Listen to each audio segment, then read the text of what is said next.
Hey everybody, welcome back to the Thinking Crypto channel. I've got big news to share with you guys.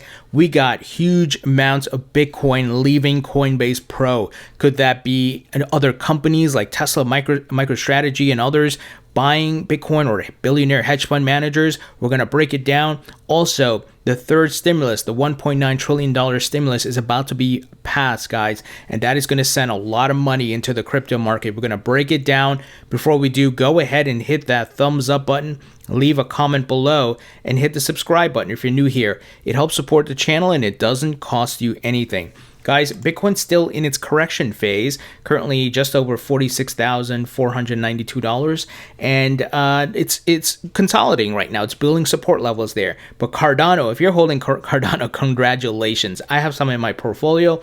It is performing really well right now at $1.36. So we use Bitcoin as the measuring stick here, right, as the benchmark for the market, because we all know nothing has decoupled from Bitcoin. Bitcoin moves, the alts follow. If it goes up, the alts go up. If it goes down, the alts go down, right? We know this. That's why we highlight Bitcoin here. And of course, we are in that correction consolidation phase, and I think $46,000 is the support level here. But look, we could go down to 40, just as another scenario. Is that likely? No. Is it a possibility? Yes. But I hope it just builds off 46,000. We consolidate for a bit, maybe in the next week and a half or so, we break out to that 65 to 70,000 or higher price point. And it's all market cycles. Remember that nothing goes up in a straight line. Now, here's some interesting data coming from Crypto Quant. The CEO of Crypto Quant tweeted the following charts showing outflows from Coinbase are up significantly. So this was on the 25th. He tweeted 13,000 Bitcoin flowed out from Coinbase a few hours ago. It seems those Bitcoin went to multiple Coinbase custody wallets. US institutional investors are still buying Bitcoin at the $48,000 price point. This is the strongest bullish signal I've ever seen. Now, he followed up with that tweet just a little bit after, saying another significant Coinbase outflow at $48,000. US institutional investors are still buying Bitcoin. I think the major reason for this drop is the jittering macro environment, like the 10-year treasury note, not whale deposits, miners selling, and lack of institutional demand. So essentially, the macroeconomic factors are driving some institutional investors to buy Bitcoin. I think we know this thesis already, right? We've seen Tesla do it, MicroStrategy, Square, and so on and so forth. What I'm interested in, with these records amount of Bitcoin here, is it Microsoft? Is it Google? Is it Apple? Is it Amazon? Right? We don't know, and that news will probably be revealed later on. But remember who executed the trades for Tesla and MicroStrategy? Coinbase, and they're helping to custody as well. So one could, speculate here that it could be a company, but it could also be like hedge funds and billionaires. Nevertheless, Bitcoin is being bought up. And I hope you guys have been DCAing, dollar cost averaging, not financial or investment advice, of course. I've been doing that and taking where I can, putting whatever little money I can, because I'm eyeing here, guys. I'm expecting a $100,000 Bitcoin price this year, and it could go above that. Look, right? It could go above that. And we see Bitcoin is getting maximum visibility and awareness here. Check this Reddit post out from a user. Bitcoin featured in a German magazine called Focus. And the headline reads here, "The digital gold rush, the latest high of cryptocurrencies, how you can profit from it." I know some people may say, hey, this is bearish because, it's getting that mainstream adoption. But remember where we are in the cycle. We're not at the peak yet. There's going to be a point, yes, where this is going to be like, okay, it's either you sell or know what you're doing there, right? Or getting a loan or whatever. But we are seeing the mass awareness, the education spreading, and that's going to usher more people into the asset class. Another thing that's going to drive people into the asset class is the House has passed President Biden's $1.9 trillion aid bill. Guys, so much money printing happening over the past year. Records amount, more than ever has been printed in the history of the United States. So they're going to keep doing this. They're going to keep doing this, and this is going to happen globally.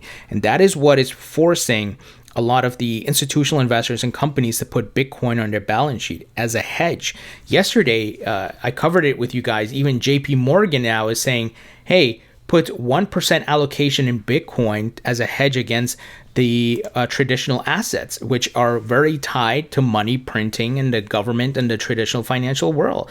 So this thing is about to go get passed. I think so. It has to go through the Senate, of course, but I think they will be passing it because I think they've shut down the economies, businesses, people are suffering.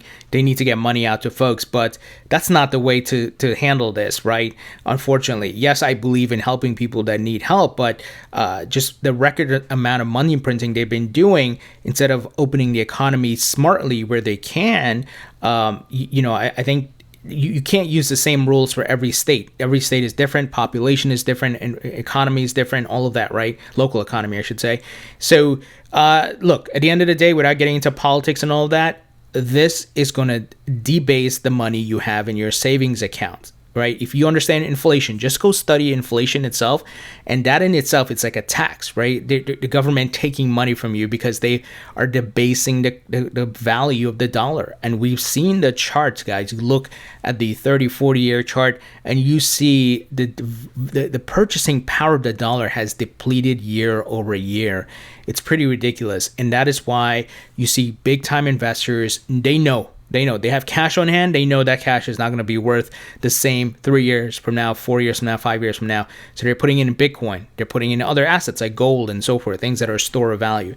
But also they are buying other cryptos. And remember what I just said at the beginning of the video, Bitcoin moves the market. It's the rising tide that lifts all boats. So as Bitcoin gets more money being put into it and it goes up in value, the altcoins move as well because people diversify. People put money into the alts and the market itself just grows with Bitcoin.